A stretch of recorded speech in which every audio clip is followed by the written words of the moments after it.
ya está aquí. No lo pierdas de vista. Él es el líder de un proyecto de supervivencia. Porque estamos recuperando la ciudad. Con el Señor Seguridad.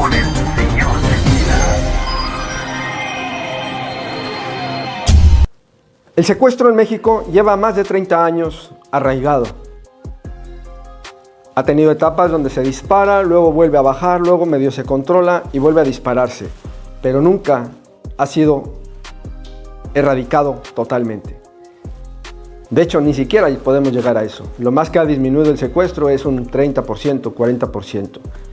Y aunque las estadísticas de las autoridades siempre se dicen que son buenas, la realidad es que no es cierto. Los ciudadanos vivimos con miedo allá afuera. Tenemos miedo de que nos roben, que nos secuestren, que nos extorsionen. Porque lamentablemente México está pasando por un periodo muy complicado en materia de inseguridad. Por esta razón, mi mayor motivación es enseñarte a ti y a los tuyos para que puedan tener consejos prácticos que les sirvan en su día a día para autoprotegerse. Yo no quiero que te vuelvas Superman, ni que te vuelvas un especialista en seguridad, ni tampoco quiero que combatas a los delincuentes con violencia y con armas, porque lamentablemente como ciudadanos, si no estamos unidos, la llevamos de perder. Además de que las leyes, pues por lo regular están hechas para proteger al delincuente y no para proteger al ciudadano. Pero lo que sí puedo hacer es enseñarte consejos prácticos que te enseñen a protegerte y a proteger a tu familia. Yo no quiero que te enfrentes a los delincuentes, al contrario, te voy a enseñar consejos de prevención para que no te enfrentes a esos delincuentes, ni siquiera aparezcan en tu vida. Los delincuentes aprovechan la ocasión de distracción, la oportunidad, porque el delincuente y mucho más los secuestradores son cobardes, no son valientes. Muchas personas dicen que le tienen miedo al delincuente. Yo les digo a esas personas, no le tengan miedo al delincuente, porque el delincuente es cobarde. El delincuente anda en grupos, el delincuente abusa porque planea, todo lo hace de manera fría y planeada, donde va a aprovechar cualquier momento de descuido que tenga un ciudadano. Por eso te quiero enseñar a que te protejas. Quiero invitarte a que participes en este curso, que son estrategias contra el secuestro. No te quiero volver un experto, simplemente quiero que aprendas protocolos y estrategias muy puntuales que te van a servir para protegerte a ti y a los tuyos. Quiero que veas este curso como si fuera tu póliza de seguro. Tu póliza de seguro del auto no la tienes porque piensas chocar, la tienes por si llega a ocurrir. Quiero que este curso lo tomes de esa manera. Es un curso muy práctico que dura 1 hora y en 1 hora te voy a enseñar cómo te puedes proteger y proteger a tu familia del delito de secuestro. Y también en caso de que ocurra, también te voy a enseñar los pasos a seguir para que no caigas en situaciones donde se te salga de control. Es importante en cualquier delito, es importante tener comunicación con especialistas y hacer la denuncia ante la autoridad. Aunque las autoridades a veces hacen o no hacen su trabajo, de todas maneras nosotros como ciudadanos debemos de estar prevenidos, preparados y unidos para poder salir adelante de una situación tan complicada como es un secuestro. La violencia jamás va a ser la solución para pacificar ningún país.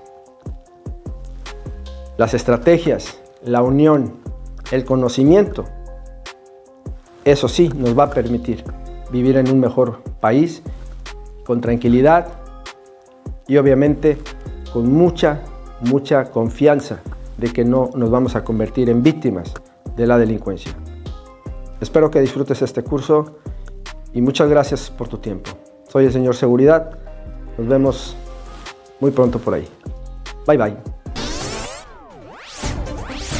Recuperando la ciudad. Con el señor Seguridad.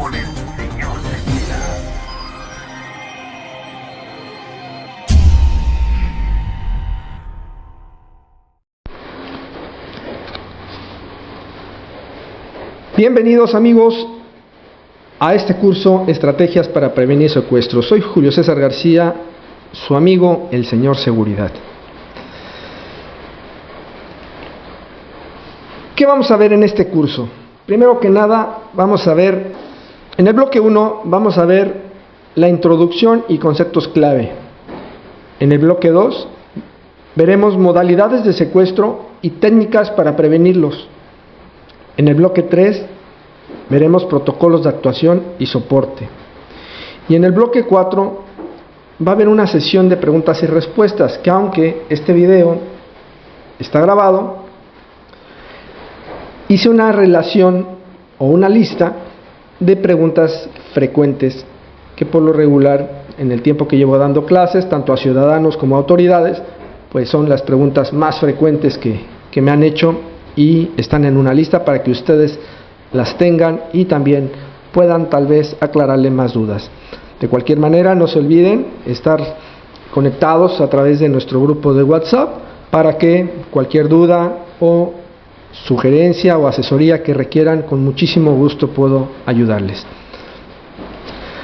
Pues vamos a comenzar con el bloque número 1, que es la introducción, pero antes de entrar en materia me gustaría que me permitan presentarles quién soy para los que no me conocen y terminando la biografía continuamos. Muchas gracias. Julio César García, conocido internacionalmente como el señor Seguridad, es una de las voces más autorizadas y experimentadas en materia de seguridad personal y prevención del delito en México y Latinoamérica. Con una trayectoria que supera los 30 años de experiencia, su expertise se forjó en el campo de acción más demandante. Como ex policía en la Ciudad de México y como guardaespaldas de alto nivel por más de 14 años, protegiendo de manera ininterrumpida la integridad de empresarios, políticos y celebridades de talla internacional como Brad Pitt, entre otros. Su compromiso con la seguridad trasciende lo individual y se extiende a lo social. Es presidente de la Fundación Infantil Recupera, AC, una noble organización dedicada desde 2003 a la prevención y localización de niñas y niños desaparecidos. Y presidente de la Sociedad Mexicana de Guardaespaldas, SC, desde 2007, donde se ha dedicado a profesionalizar y certificar el sector. Su liderazgo y contribución al campo han sido reconocidos con el título de Doctor Honoris Causa en 2024, otorgado por la Organización Mundial de Líderes. Además, llevó su conocimiento a las ondas radiales como conductor del programa Señor Seguridad en Grupo Imagen. Hoy, su labor se centra en la asesoría y consultoría internacional, habiendo aplicado sus protocolos y estrategias en más de 15 países. Julio César García no solo enseña seguridad, ha vivido y respirado cada protocolo que imparte, consolidándose como un pilar de conocimiento, experiencia y, sobre todo, confianza en la industria. Pues antes de comenzar con los conceptos técnicos y las estrategias de prevención, es crucial que entendamos la realidad que enfrentamos. Hoy no hablaremos de un delito abstracto o de una noticia lejana, hablaremos del secuestro en México, una herida profunda que sigue desgarrando nuestro tejido social. México es, lamentablemente, un país donde el secuestro ha evolucionado de un crimen esporádico a una industria del miedo. Según datos del Secretariado Ejecutivo del Sistema Nacional de Seguridad Pública, en los últimos años se registran miles de víctimas anuales y se estima que existe una cifra negra aún mayor, ya que el temor a represalias lleva a muchas familias a no denunciar. Pero más allá de las frías estadísticas, el impacto es devastador y multifacético. Por ejemplo, en el impacto individual, para la víctima, el secuestro no termina con la liberación. Deja secuelas psicológicas muy profundas, estrés postraumático, ansiedad, insomnio y una sensación permanente de vulnerabilidad. Es una experiencia que marca de por vida. En el impacto familiar, las familias se convierten en rehenes emocionales. Viven la angustia de la negociación, el terror de perder a un ser querido y en muchos casos la ruina económica al tener que pagar rescates exorbitantes, así como la desconfianza y el miedo se instalan en el hogar. Y en el impacto social colectivo, bueno, este delito envenena la confianza que sostiene a una comunidad. Dejamos de sentirnos seguros en nuestras propias calles, cambiamos nuestras rutinas por miedo y normalizamos medidas de seguridad que antes parecían extremas. El secuestro nos roba, como sociedad, la tranquilidad y la libertad de vivir sin temor. Sin embargo, frente a esta realidad abrumadora, la impotencia no es una opción. La mejor arma que tenemos es la prevención bien informada. Conocer las modalidades, los métodos de los delincuentes y los protocolos de acción no es alimentar el miedo, es construir resiliencia. El objetivo de este curso hoy no es asustarlos, sino empoderarlos. Es transformar esa preocupación en acción planificada, porque la seguridad personal no es un lujo, es un derecho, y defender ese derecho comienza con el conocimiento. Estamos aquí para aprender, para prepararnos y para proteger lo más valioso que tenemos, nuestra vida y la de nuestras familias. Comencemos.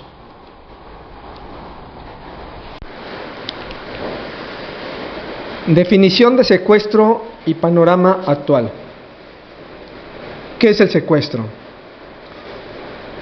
El secuestro es el acto de privar de su libertad a una persona, por la fuerza o mediante un engaño, con el fin de obtener un beneficio económico, político o de otra índole a cambio de su liberación.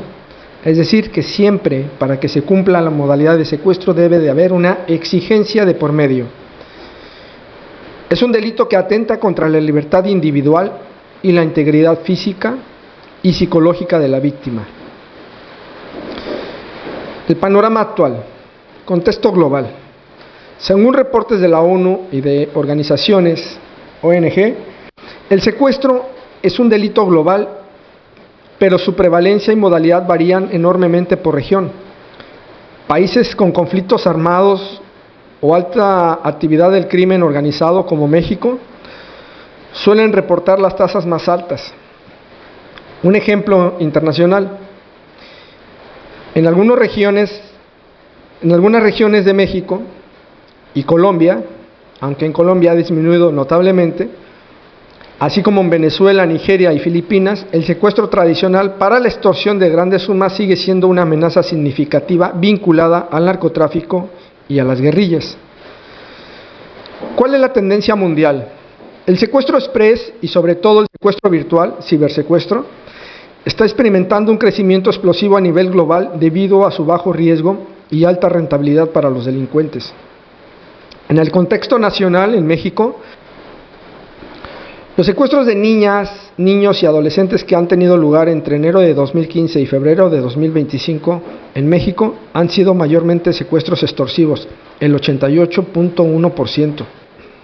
Además, 8.8% han sido secuestros con calidad de rehén, 3.8% han sido secuestros express y 3.7% secuestros para causar daño. Es decir, un secuestro es el pretexto para generar otro tipo de daño, como el homicidio u otra cosa. Reporte al 28 de marzo de 2025, según la Red por los Derechos de la Infancia en México. El REDIM. Ahora, ¿cuáles son las modalidades que existen de secuestro? Vamos a ver todas y cada una de ellas y vamos a explicar su definición, el objeto principal, la duración y quiénes son las víctimas comunes. Vamos a comenzar con el secuestro express. La definición del secuestro express dice: es una privación de libertad breve, que pueden ser horas, forzar a la víctima a retirar dinero de cajeros o pedir rescate express a la familia. El objetivo principal es la extorsión económica rápida y de menor cuantía. La duración típica en este secuestro es de horas. Las víctimas más comunes, cualquier persona en un momento de distracción o que esté vulnerable. Por ejemplo, cuando está una persona en un cajero del banco, o un taxi, o en el tráfico. Son momentos donde las personas están vulnerables y están distraídas, y ahí son muy susceptibles de poder sufrir un secuestro express. El secuestro tradicional.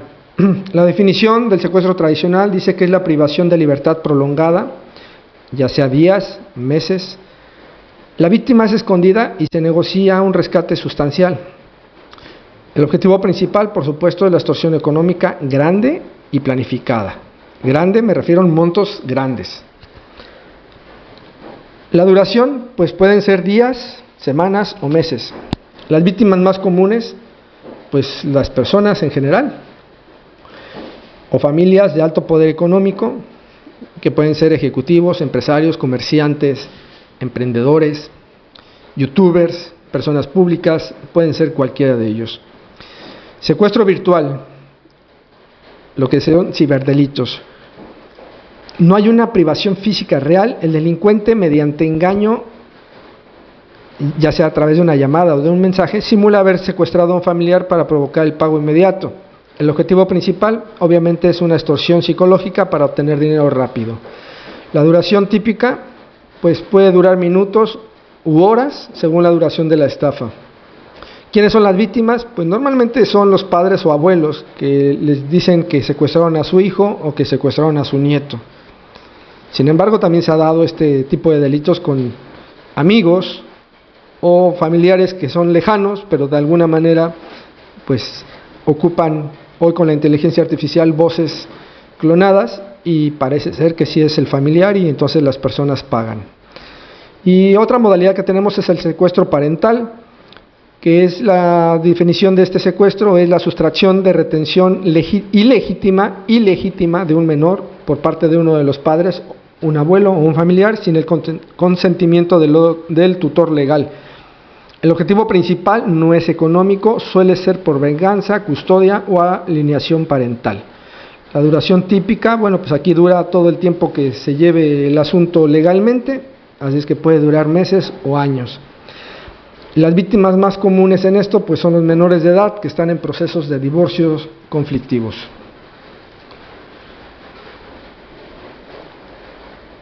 Ahora vamos a ver los perfiles del secuestrador y modus operandi de acuerdo a las redes delictivas. Bueno, vamos a empezar con el perfil del secuestrador, todo lo que son las generalidades. Sin embargo, puede haber excepciones, pero estas son las reglas generales de los secuestradores. Aunque no hay un perfil único, suelen compartir ciertas características, por ejemplo, psicológicas. Estos psicópatas tienen ausencia de empatía por las personas, son impulsivos, son narcisistas, tienen orientación a objetivos de gratificación inmediata. En el perfil social de estos locos es frecuentemente vinculados a entornos de pobreza, exclusión o pertenencia a grupos delictivos desde jóvenes. Su perfil operativo son metódicos, observadores y aprovechan la vulnerabilidad de la víctima. En secuestros express suelen ser oportunistas, mientras que en los tradicionales son altamente organizados y muchas veces muy violentos. El modus operandi de estas redes delictivas. Número 1, la fase de inteligencia, lo que se llama el caseteo. En esta fase estudian a la víctima potencial, identifican su rutina, sus horarios, vehículos, puntos débiles, amistades, lugares frecuentes y situación económica, muchas veces mediante redes sociales o filtraciones de datos. Número 2, la fase de planeación. Deciden el momento, lugar y método del secuestro. Asignan roles, quién va a ser el conductor, quién va a ser el vigilante, quién va a ser el negociador. Número 3, la fase de ejecución. Actúan con rapidez y violencia controlada para someter a la víctima y reducir el riesgo de ser detectados. Número 4, fase de retención. Esto es en el secuestro tradicional. mantienen a la víctima en una cárcel clandestina o llamada casa de seguridad, usan técnicas de manipulación psicológica para controlarla. Número 5, fases de negociación. La fase de negociación es donde contactan a la familia para exigir el rescate. Usan métodos difíciles de rastrear, teléfonos desechables, aplicaciones de mensajería encriptada. Pueden utilizar muchas estrategias que hoy es impresionante la creatividad que tienen estos hijos de su mal dormir para cometer sus fechorías.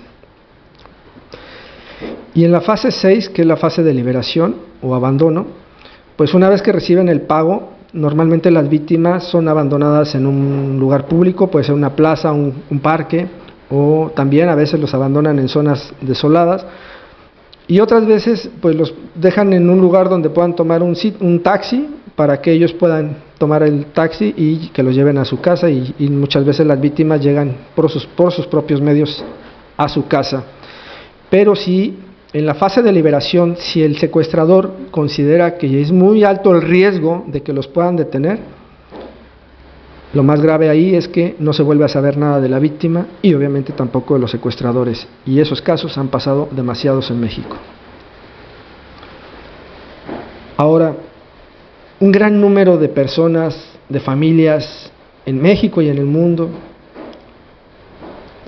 parece ser que viven en un mundo paralelo y niegan la realidad de lo que está ocurriendo en el país.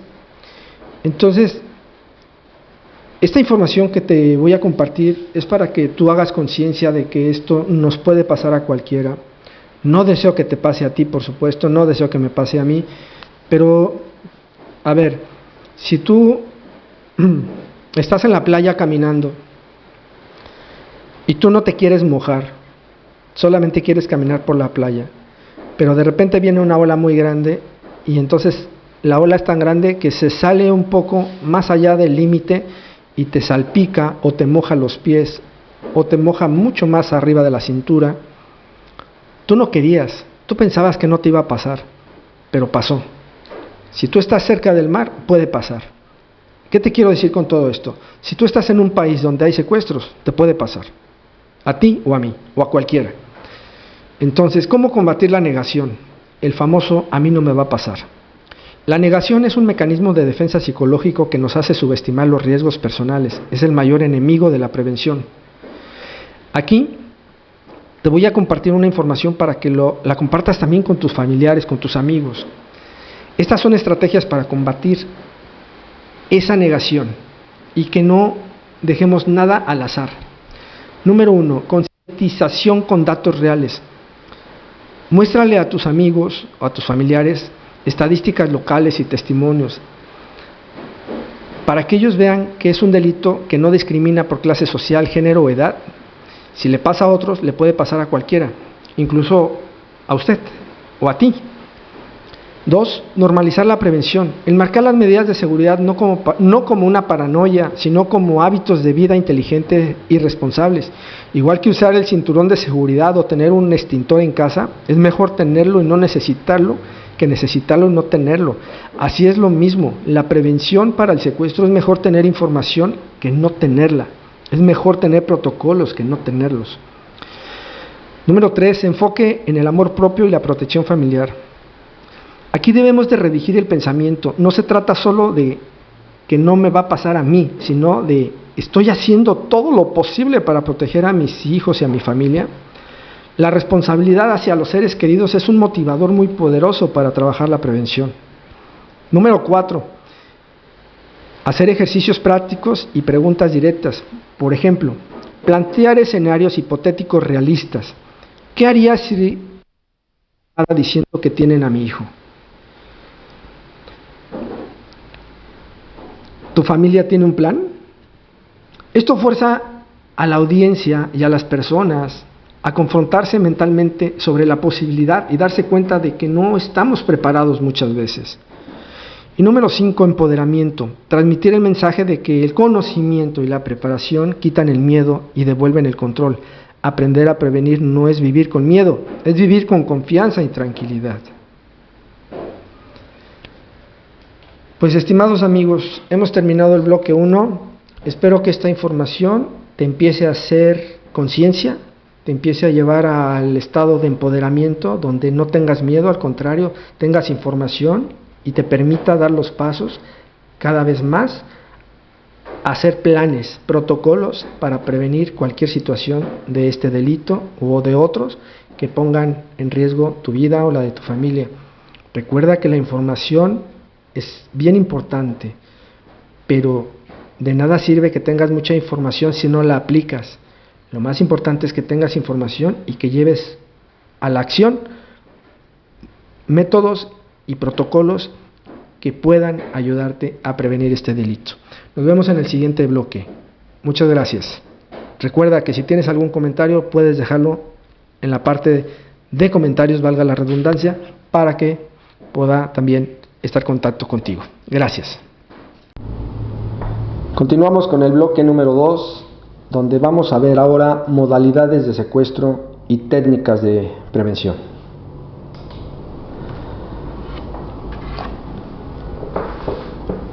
La modalidad de secuestro, como lo vimos en la lámina anterior, pues hay varias modalidades. Vamos a comenzar con el número 1, que es el secuestro express.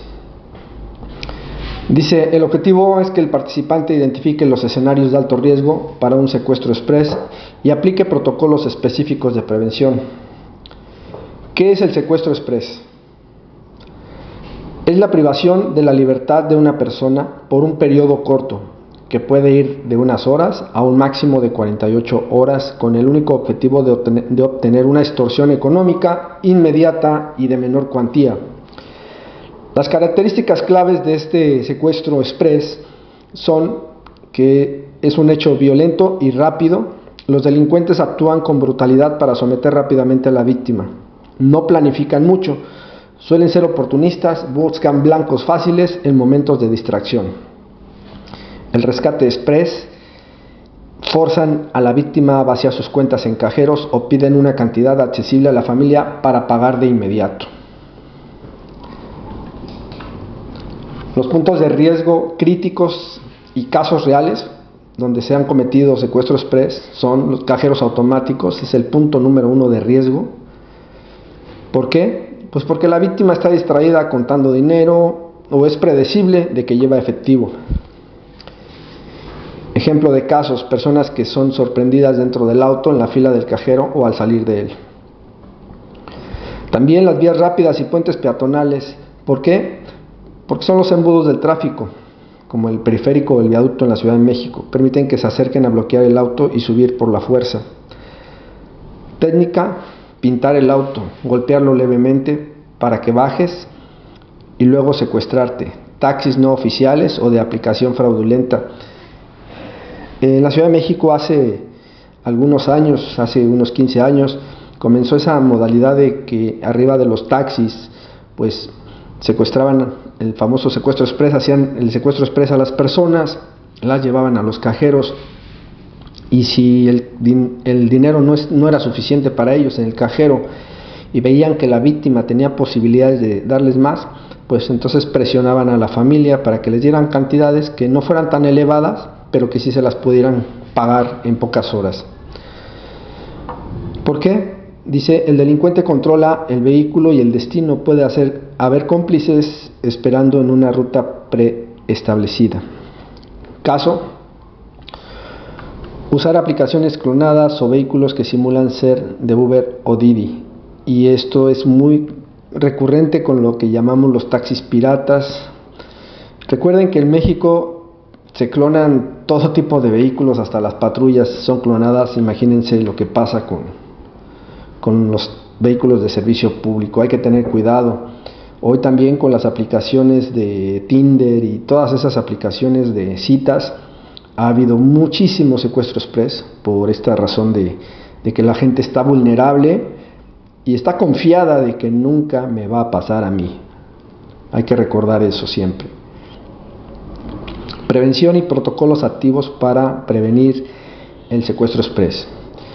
Conducción preventiva: evitar puntos ciegos, mantener siempre una distancia de un auto con el de adelante que te permita evadir. Ver las llantas traseras del auto de adelante tocar el suelo. Vidrios y puertas seguras, trabar las puertas, subir los vidrios en el tráfico. Mirar lejos, anticipar posibles amenazas, 12 autos adelante, no solo al de enfrente. Es un protocolo también que debemos de seguir. Siempre que vayamos conduciendo, ver más adelante qué está ocurriendo. Y si es posible que tus vidrios no estén totalmente oscuros para que no violes el reglamento de tránsito, pero si puedes oscurecerlos un poco, también eso va a ayudar a que el delincuente pues no sepa exactamente cuántas personas están adentro de tu auto o qué está pasando ahí. Eso también al delincuente le da un poco de desconfianza y puede ser que eso haga que no te roben. Protocolo para los cajeros automáticos. Nunca de noche, preferentemente de día y dentro de una plaza comercial o banco. Observar 360 grados antes de bajar, dar una vuelta completa con la mirada. Hay motos o personas sospechosas merodeando. Hay que tener mucho cuidado porque las personas mayores, por lo regular, cuando se les presenta algún problema con la tecnología, pues no falta el acomedido, ¿verdad? Que va y le dice, yo le ayudo, a ver, deme su número clave o algo así. Y bueno, pues esas personas no siempre son buenas. Lamentablemente pues vamos a tener que desconfiar. Tal vez alguien con buena intención quiso hacerlo, pero es muy complicado. Si ustedes tienen padres mayores o abuelos, es importante que pues los acompañen a hacer sus movimientos bancarios por seguridad de ellos y también seguridad de ustedes, porque si a ellos los secuestran, les hacen un secuestro express, pues la familia va a tener que pagar. Y además pues no sabemos el desenlace, ¿verdad? Hay que estar siempre atento a todo este tipo de cosas. También retirar y guardar rápido, no contar el dinero en la calle, entrar al auto, trabar puertas e irse del lugar. No siempre hay que ir al mismo cajero ni el mismo día, hay que también variar nuestra ruta, nuestras rutinas. Elección de transporte seguro, siempre aplicaciones oficiales como Uber, Didi, y verificar la placa, el modelo del auto y la foto del conductor deben coincidir con lo que muestra la aplicación. Nunca tomar taxis de sitios no autorizados o en la calle.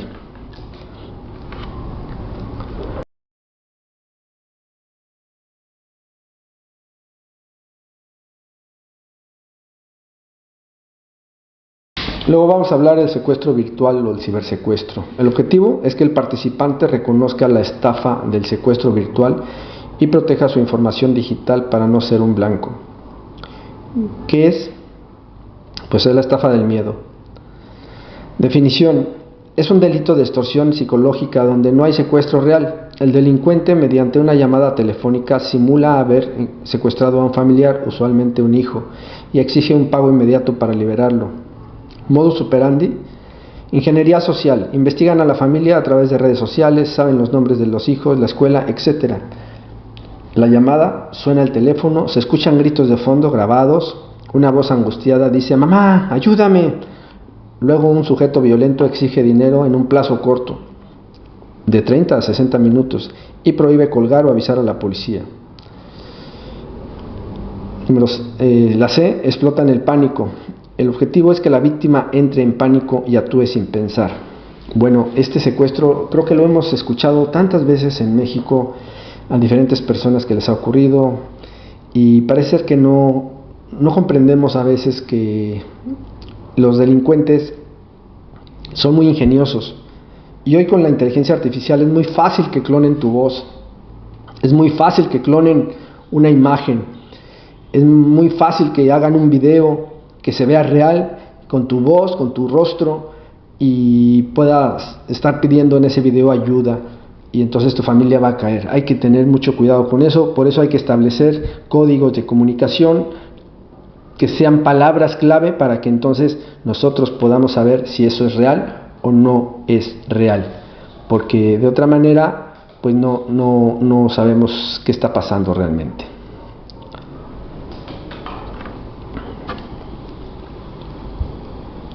Prevención, higiene digital, es lo más importante. ¿Qué es esto de la higiene digital?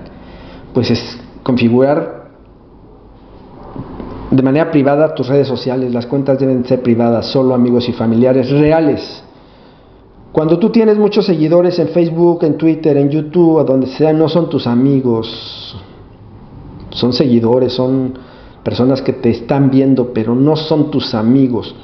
No confundas. Muchas veces dicen, tengo muchos amigos en Facebook, esos no son tus amigos. Hay que tener cuidado, porque así como te puede ver una persona con buenas intenciones, también te puede estar viendo alguien que se dedica todos los días a estar sacando información de las redes sociales para ver a quién van a hacerle daño. No compartir, es decir, no compartir rutinas todos los días, paso por el mismo café o a las 8, ubicación en tiempo real, checks en restaurantes, escuelas, gimnasios, fotos de hijos con uniforme. El uniforme muestra el colegio al que van, lo que los hace identificables. Entonces no vamos a compartir nada de información que sea personal o familiar o de la empresa o de mi trabajo, nada que dé una idea de que mi estatus social puede generarle ganancia a los delincuentes. No compartir tampoco documentos oficiales, ni boleta de calificaciones, ni identificación, ni que me saqué un diploma, ni que ya soy el experto en cursos de ir a la luna. No. No repartas información que no debe de saber la gente, no la compartas. Y te digo no repartas porque cada vez que tú subes una fotografía privada de tu familia, de algo más íntimo, de tus logros, estás repartiéndole un pedacito de ese botín a los delincuentes. Palabra clave familiar, lo que yo te decía, hay que establecer una palabra clave o de seguridad con los hijos y familiares cercanos. Si alguien los llama diciendo que viene de parte de los padres, deben preguntar la palabra clave. Si no la saben, entonces nos queda claro que eso es falso y eso nos va a ayudar muchísimo a protegernos.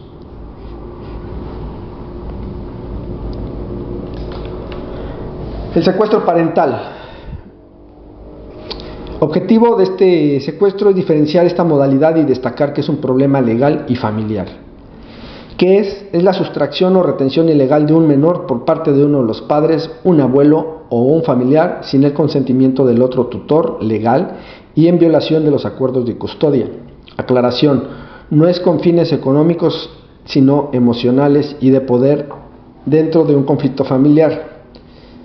Por ejemplo, los divorcios conflictivos o cuando están peleando alguna herencia o algo así. Prevención, medidas legales. En caso de una separación con alto conflicto es crucial establecer acuerdos de custodia legalmente reconocidos por un juez. Esto define claramente los tiempos y formas de convivencia.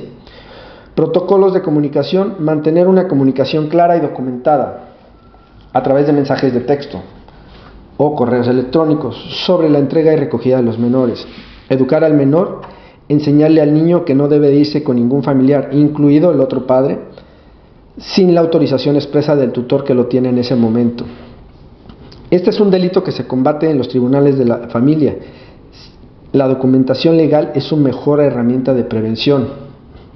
Muchas veces nosotros nos confiamos cuando tenemos una situación de este tipo, un divorcio complicado, y hay menores de edad de por medio, pues pensamos que la persona con la que vivíamos, que era nuestra pareja, que es el padre o la madre de los niños, pues es buena gente y que no hay problema, y se confía a la gente y de repente uno de los padres sustrae al menor, se lo lleva lejos y no lo vuelven a ver, y pues no hay delito realmente que cometió porque se lo llevó al final del día el papá o la mamá. Entonces es un tema que se vuelve muy complejo, muy complicado. Primero la localización y después de la localización, pues hasta que un juez no determine quién tiene la custodia o la patria potestad, va a ser muy difícil que tal vez vuelvan a ver a ese niño o esa niña. Por eso es importante que tomen con mucha seriedad este asunto y si están en una situación parecida, pues lo hagan de manera legal, con todos los canales jurídicos que también a ustedes les permita estar tranquilos o tranquilas. 4. Secuestro tradicional. El objetivo es entender que esta modalidad requiere planeación y cómo evitar ser blanco atractivo. ¿Ok? ¿Qué es esto? La privación de la libertad de una persona por un periodo prolongado. Puede ser semanas o meses. Escondida en una cárcel clandestina o famosa casa de seguridad, mientras se negocia un rescate económico sustancial con la familia. Por lo regular estos secuestros, pues estamos hablando ya de cantidades importantes que obviamente las familias a veces no tienen el dinero, o también si es una cantidad muy grande necesitan asesoría de un profesional, porque también no están comprando cacahuates. Hay personas que en estos delitos piensan que están comprando un coche o una casa y dicen, bueno, yo te doy el dinero, pero no le hagas nada a mi familiar. Entonces el delincuente dice, si en la primera llamada me dieron la cantidad que yo les pedí, pues entonces ya sabes que ya no quiero eso, ahora quiero más. Entonces, ¿qué pasa con esto? Alargamos el tiempo de cautiverio de la víctima, la exponemos a más riesgos porque le pueden golpear o le pueden hacer daño, porque a lo mejor él dijo, o ella, la víctima, dijo que no tenían dinero, y resulta que la familia a la primera de cuentas dijo que sí tenía el dinero y que lo iban a pagar. Entonces con esto alargamos el tiempo de cautiverio y alargamos también e incrementamos el monto de exigencia. Por eso es importante que pidan asesoría de un profesional y hagan su denuncia correspondiente ante la autoridad. Ya sea que la autoridad haga o no haga nada, lo importante es que de todos modos denuncien, porque al final nunca sabemos cómo termina. ¿Ok? ¿Cómo lo prevenimos? Romper patrones. La clave, variar rutinas. Los secuestradores tradicionales casetean, es decir, estudian a su víctima por días o semanas. Por decir, checan horarios y entonces no salir y llegar a la misma hora todos los días. Cambiar las rutas, tomar caminos diferentes al trabajo, escuela o casa, alternar rutas principales y alternas. Los lugares, variar los lugares de compra, restaurantes y gasolineras. Evitar ser predecible, en pocas palabras. Un patrón de vida predecible es lo que buscan los delincuentes para planear el secuestro. Por eso un gran número de secuestros se da antes de llegar a la casa, antes de llegar a la oficina o antes de llegar al colegio. ¿Por qué? Porque son lugares que es muy difícil moverlos, porque tenemos que ir sí o sí todos los días a esos lugares. Entonces hay que estar muy alerta. La mejor forma de evitar un secuestro tradicional es ser un blanco impredecible y difícil de estudiar. Conviértanse en una persona difícil de casetear o de estudiar. Pero reitero, hay lugares que son complejos, que no se pueden cambiar, como el trabajo, como la casa, como la escuela. Entonces, ahí nosotros lo que tenemos que variar son los horarios y también a lo mejor cambiar de repente de vehículo, cambiar de vestimenta. Eso nos puede ayudar a que sea más difícil para el delincuente ubicarnos. Pues muy bien, amigos, estamos terminando el módulo número 2. Nos vemos en el siguiente capítulo. Gracias.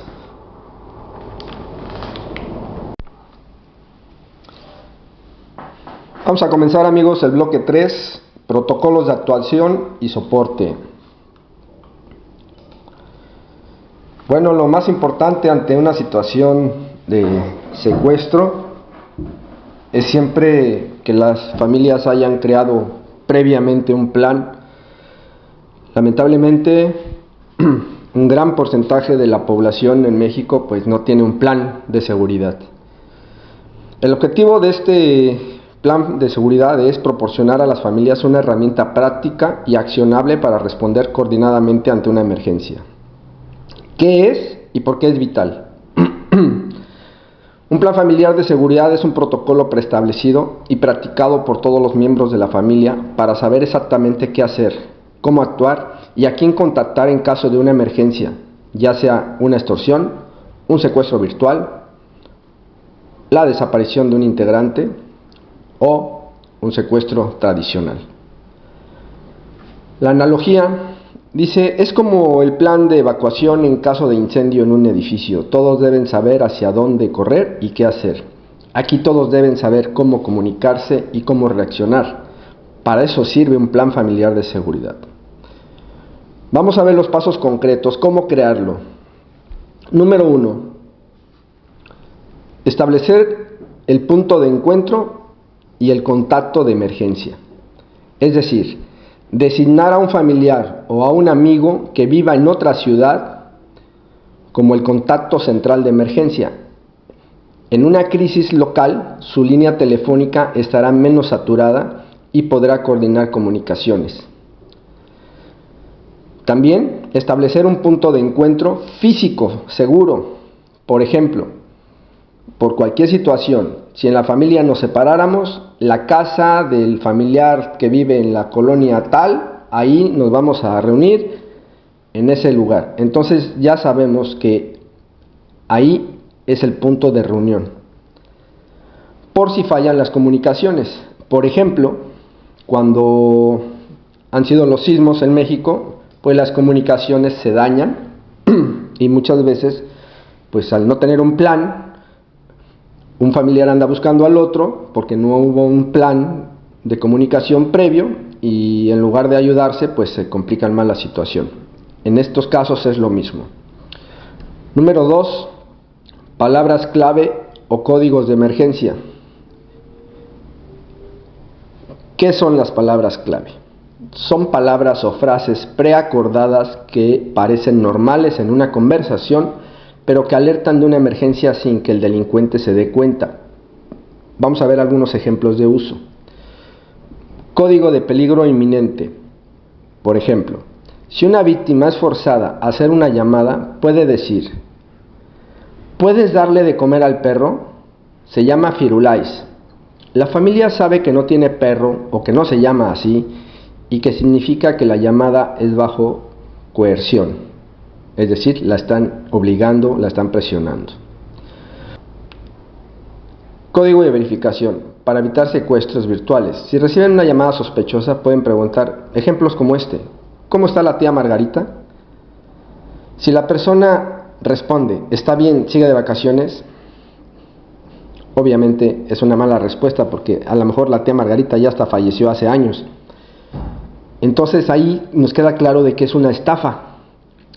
La instrucción es elegir palabras fáciles de recordar pero difíciles de adivinar. Hay que estarlas practicando. Por eso se deben de establecer códigos de emergencia o palabras clave en familia. Yo te sugiero que lo hagas en un desayuno familiar, en la comida, o cuando están reunidos por cualquier cosa, pero en la comida puede ser un buen momento para hablar de estos temas y establecer un código de seguridad. Número 3. Carpeta familiar de emergencia.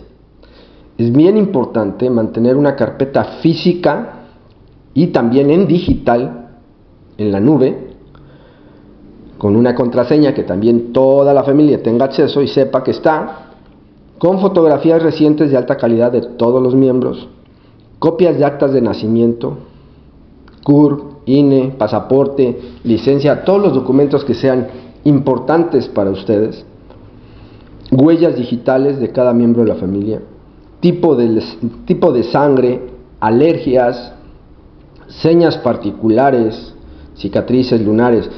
Hay que tomar fotografías de esas partes, tatuajes. Esto va a agilizar siempre muy enormemente cualquier búsqueda o cualquier investigación. Actividad práctica. Por ejemplo, esta noche en familia siéntense y definan estas 3 cosas. Número 1, el contacto central. Número 2, las palabras clave. Una para peligro, otra para verificar. Y número 3, ¿dónde guardarán su carpeta de emergencia? Estos 3 puntos son la tarea más importante que se van a llevar en este curso. Espero que hagan conciencia y lo tomen en cuenta. Número 2, extorsión telefónica. El objetivo es dar un protocolo claro y conciso para reaccionar ante una llamada extorsiva sin empeorar la situación. Protocolo llamado PAS, que es prevenir, actuar y solicitar ayuda. La P, permanece tranquilo y hay que prevenir. Respira hondo. El 99% de las llamadas que exigen dinero en minutos son mentira. Es el famoso secuestro virtual. El objetivo del delincuente es que entres en pánico. Entonces mantente tranquilo o tranquila. La A, actúa con inteligencia. No des información personal como nombres, datos bancarios, etc. Tampoco confirmes ni niegues lo que te dicen. Por ejemplo, si el delincuente te dice: yo sé que tienes un carro blanco, no se te ocurra decirle: no, tengo un carro negro y es de la marca Ford y es del año 2050. O sea, no le des información que no te está pidiendo y tampoco des información que tú le puedas confirmar. Nada, ni le niegues. Guarda silencio.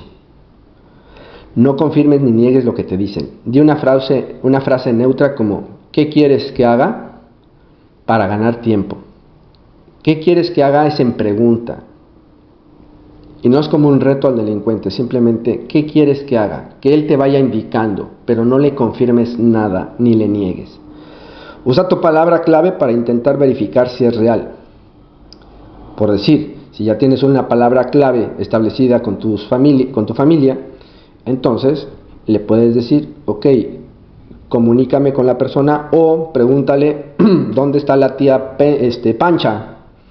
Y entonces ahí vas a verificar si es real o no es real esto. Cuelga de inmediato si confirmas que es una estafa o si no puedes verificar. También no tengas miedo a colgar. Te voy a decir algo: si el secuestro es real, el delincuente te va a llamar y te va a dar todas las pruebas que tú le pidas. ¿Por qué? Porque a él le importa el dinero, no le importa otra cosa. Tampoco lo retes, no te pongas al tú por tú, porque se va a desquitar con la víctima. Si es real, le va a pegar o puede pasar otra cosa. Pero sí tienes por eso que tener un plan de cómo comunicarte preestablecido para que entonces tú puedas verificar que es real o no es real. Pero un delincuente que realmente tiene a la víctima, a él no le importa quedarse con la víctima, lo que quiere es el dinero. Entonces te va a dar todos los elementos para que tú veas que es real, y entonces obviamente pues te va a exigir el dinero. Así es que puedes colgar sin miedo que te va a volver a marcar. La S, solicita ayuda inmediatamente. Llama a tu contacto de emergencia. Acuérdate que tenemos un contacto de emergencia para verificar que todos estén bien. Reporta la extorsión a la autoridad, por ejemplo al 911 o el número de extorsiones de cada región o de cada país. Aunque sea falso, ayuda a las autoridades a mapear las estafas. Es importante que aunque sea falso, hagas tu denuncia, aunque sea por teléfono o de manera a través de las páginas web de las autoridades, o no sé, busca alguna manera de que esto quede documentado, o en las redes sociales. Es decir, tienes que cooperar en que se denuncie para que no sigan haciendo más daño a más personas estos hijos de su mal dormir. Si eres un testigo o víctima potencial, vamos a ver qué hacer. El objetivo es enseñar la conducta de supervivencia inmediata que maximiza los chances de liberación y ayuda de la posterior investigación. La regla de las 3 C: calma, coopera y concéntrate. Calma y perfil bajo. Nunca te resistas. La resistencia aumenta drásticamente el riesgo de violencia. Mantén una actitud sumisa y cooperativa. El objetivo ante un secuestro es sobrevivir. Cuando ya es eminente el secuestro, el primer reto, si lo quieres ver como un videojuego, para que pases a la siguiente fase, el primer reto es sobrevivir. Ese es el objetivo. Cooperación aparente. Haz lo que te pidan sin oponerte. Tu vida vale más que tus pertenencias. Número 3. Concentración y mentalización. Usa tus sentidos para recolectar información crucial para después.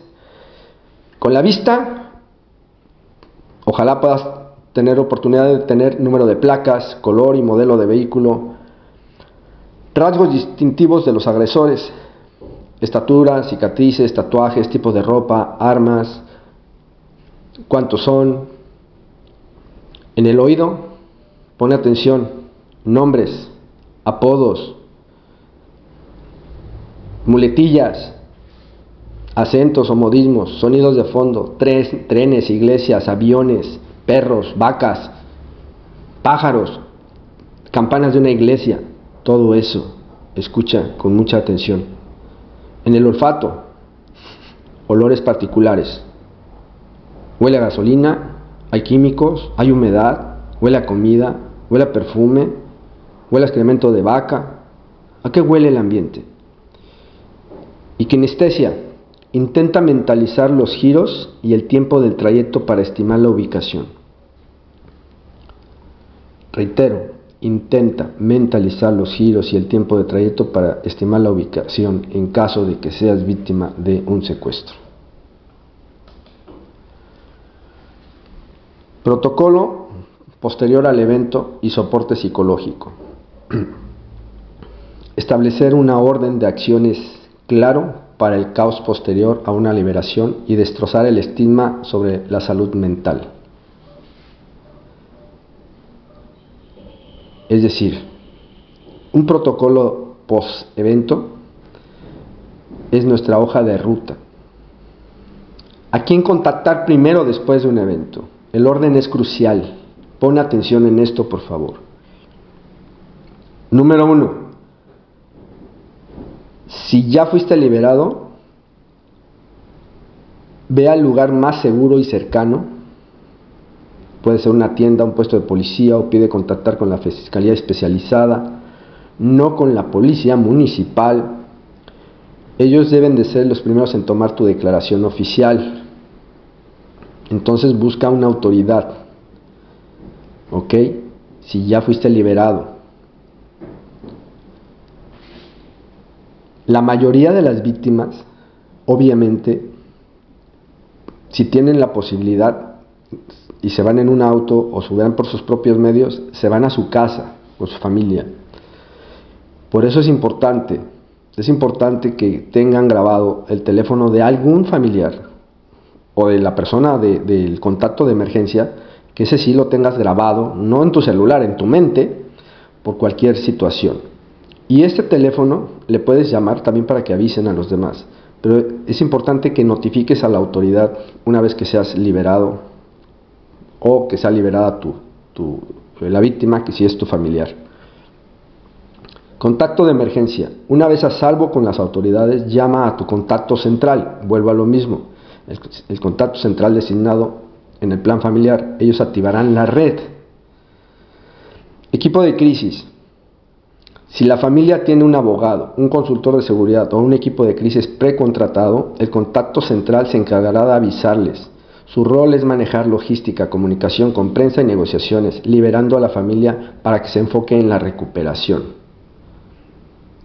¿Quedó claro esto? Vuelvo a repetir. Si la familia tiene un abogado, un consultor de seguridad o un equipo de crisis precontratado, el contacto central, que es el contacto de emergencia, se encargará de avisarles a todos.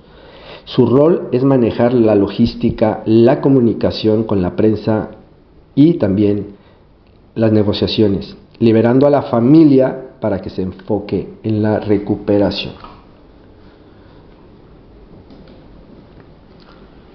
La importancia crítica del apoyo psicológico.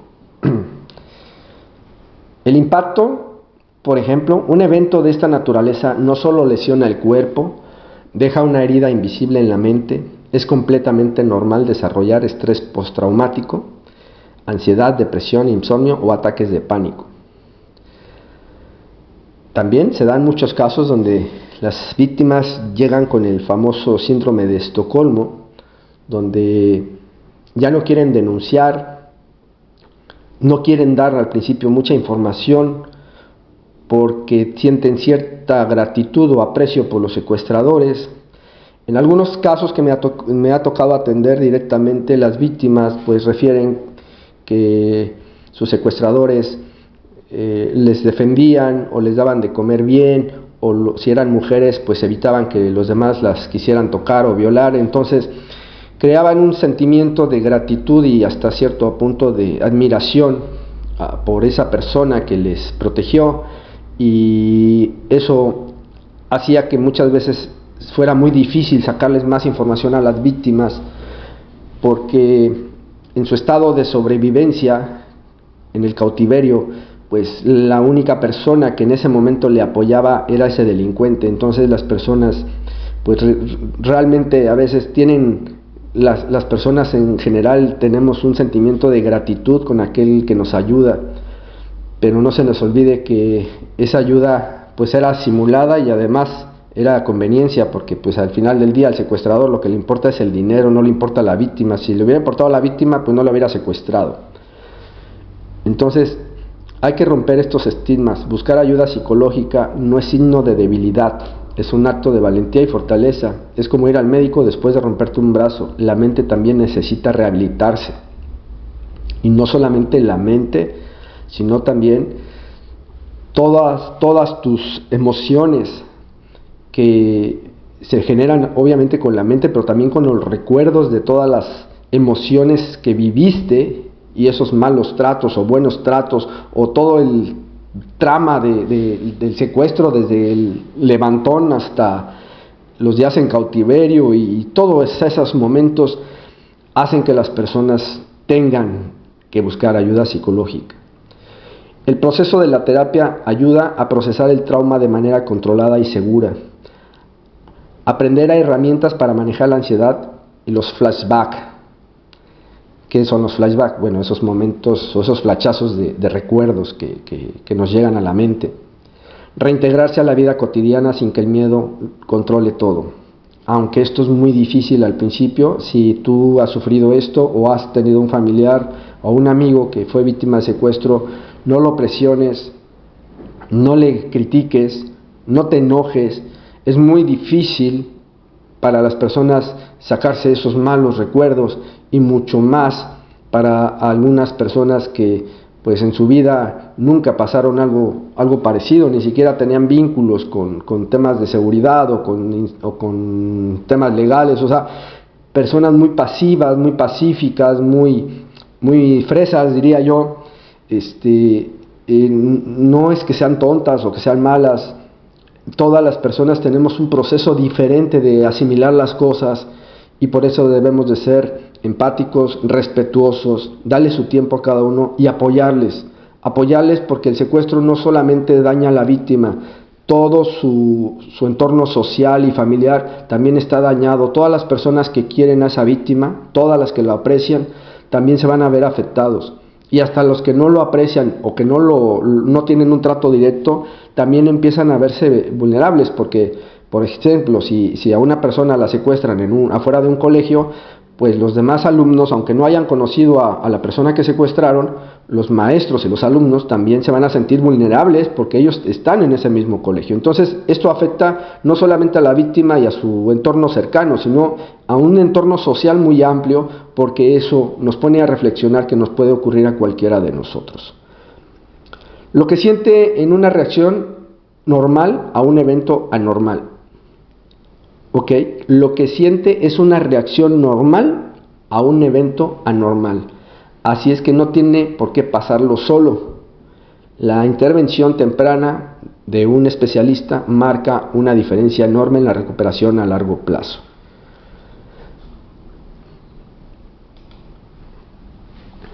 Recuerda los pasos a seguir ante una extorsión o un secuestro: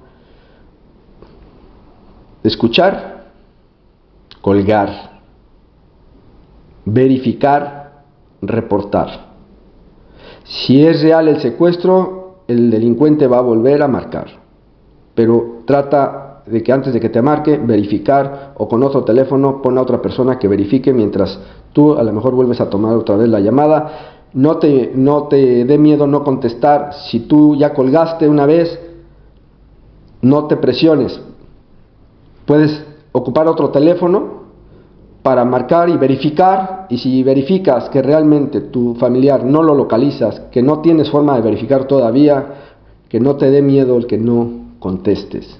El delincuente, si es real el secuestro, va a estar, insiste hasta que haga contacto contigo. Te va a mentar tu madre después, te va a decir que por qué no le respondías, y te va a decir muchas cosas, pero pues ahí tú tendrás que ser más hábil y decirle: se me terminó la batería, estaba yo en una reunión, lo que sea.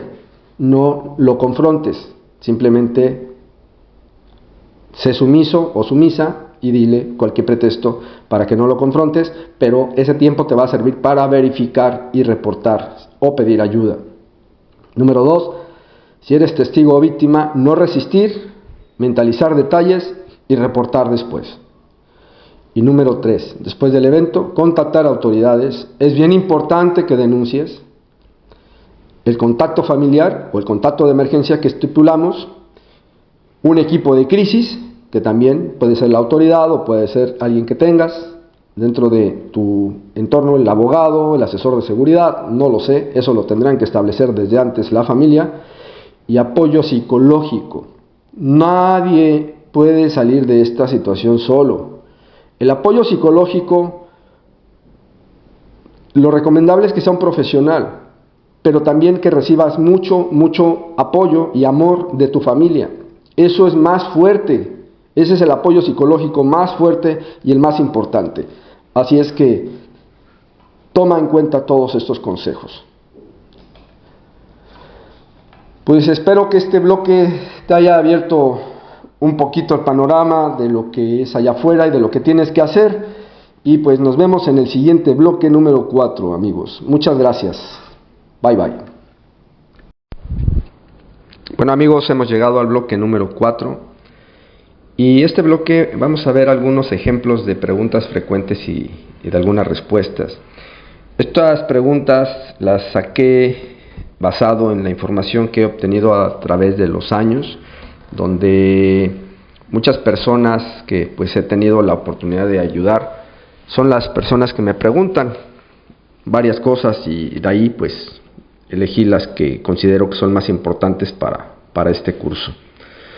Pues vamos a comenzar. Hay una pregunta que dice: ¿qué hago si mi hijo adolescente se niega a ser discreto en redes sociales? Bueno, aquí la respuesta dice: es una batalla común. En lugar de prohibir, hay que educarlo, mostrarle casos reales de ingeniería social, hacer un pacto con los jóvenes, configurar juntos su privacidad, no publicar ubicación en tiempo real, eso también que sea un hábito, y hay que convertirlo en un cómplice de su propia seguridad.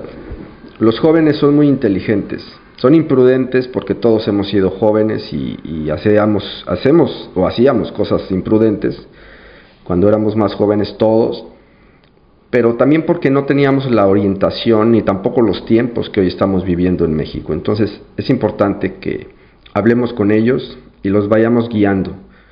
Reitero, este curso no es para vender miedo, este curso es para ofrecerte tranquilidad, confianza. El conocimiento es la base de la prevención. Luego tenemos otra pregunta que es la siguiente pregunta: ¿es mejor instalar un botón de pánico en el celular o un dispositivo GPS? La respuesta dice: son herramientas complementarias. El botón de pánico es reactivo para cuando la amenaza ya es inminente. El GPS para localización post-evento. Lo más importante es el protocolo. ¿Quién recibe la alerta? ¿Qué hace esa persona? La tecnología sin un plan es insuficiente. Entonces, si vamos comprendiendo, podemos tener la tecnología de última generación en nuestro teléfono, en algún otro aparato electrónico, en lo que sea, pero si no tenemos protocolos claros, si nadie está atendiendo ese botón de alerta, o la persona que lo atiende no tiene un protocolo claro de qué va a hacer, de nada va a servir. Les pongo un ejemplo. Imagínense que yo tengo un centro comercial, yo soy el dueño, y mando a instalar un montón de cámaras, y ya me siento bien seguro, y mis clientes yo les digo que van a estar seguros.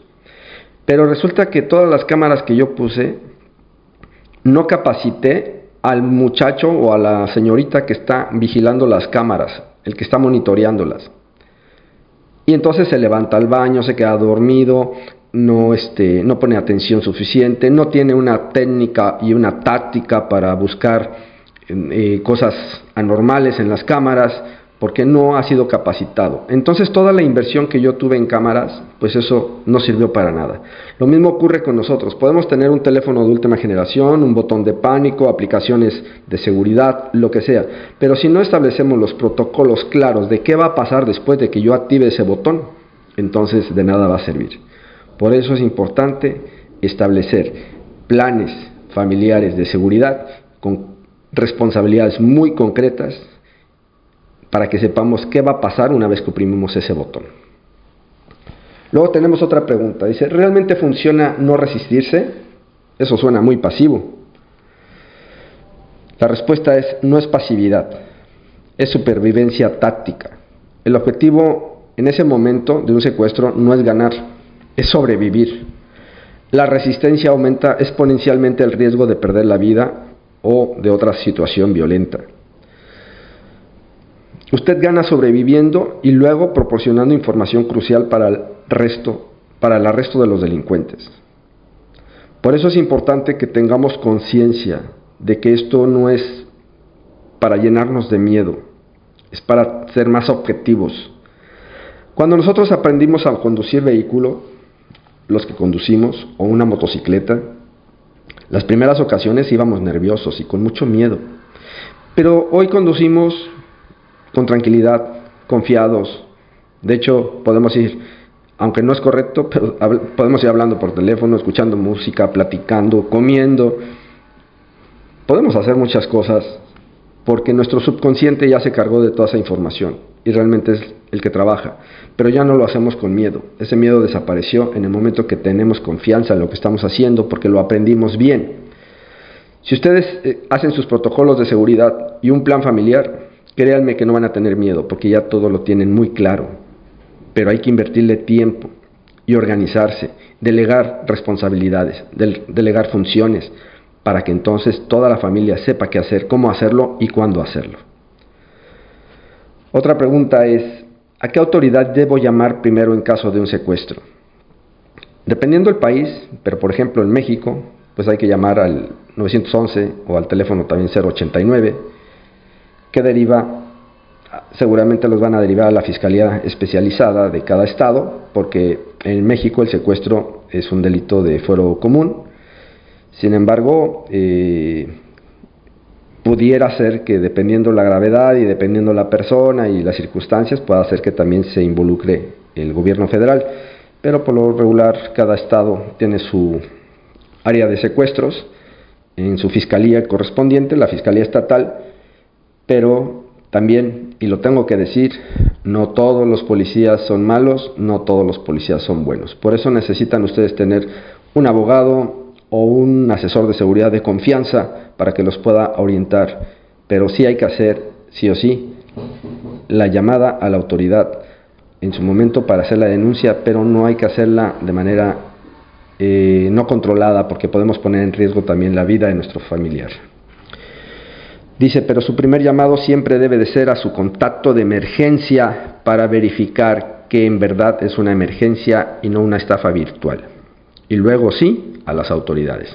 Entonces, volvemos a ser enfáticos en el tema del protocolo. Si nosotros tenemos el protocolo claro, entonces, pues ya podemos tener clarísimo que esto es realmente el paso que debemos de seguir, ¿sí?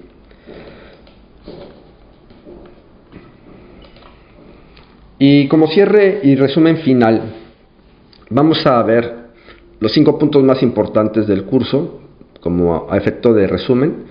Espero que esto les sirva. El objetivo de este resumen es reforzar los mensajes que hemos visto durante el curso, asegurando que todos ustedes se lleven una hoja de ruta mental clara y que se marchen sintiéndose empoderados, no asustados. Bien, vamos a ver los 5 puntos más importantes de este curso. Rompe la negación. El a mí no me va a pasar es su mayor enemigo. La prevención comienza con la conciencia situacional. Aceptar que existen riesgos y prepararse para ellos de manera inteligente. Recuerden, no podemos decir a mí no me va a pasar, pero sí podemos decir espero que nunca me pase, pero si me pasa, sé lo que tengo que hacer. Y mi familia también. Eso cambia la situación.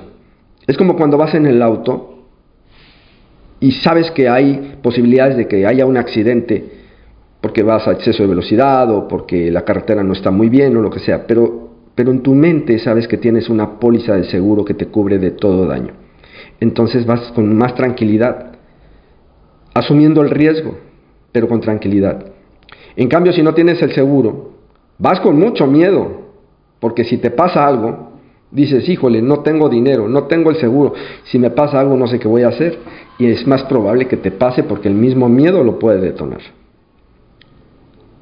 Aprender a prevenir un secuestro es lo mismo, pero no desde el miedo, sino desde la formación, desde la inteligencia y la conciencia. Número 2, proteger la información digital. También hablamos de la higiene digital, que es la primera barrera.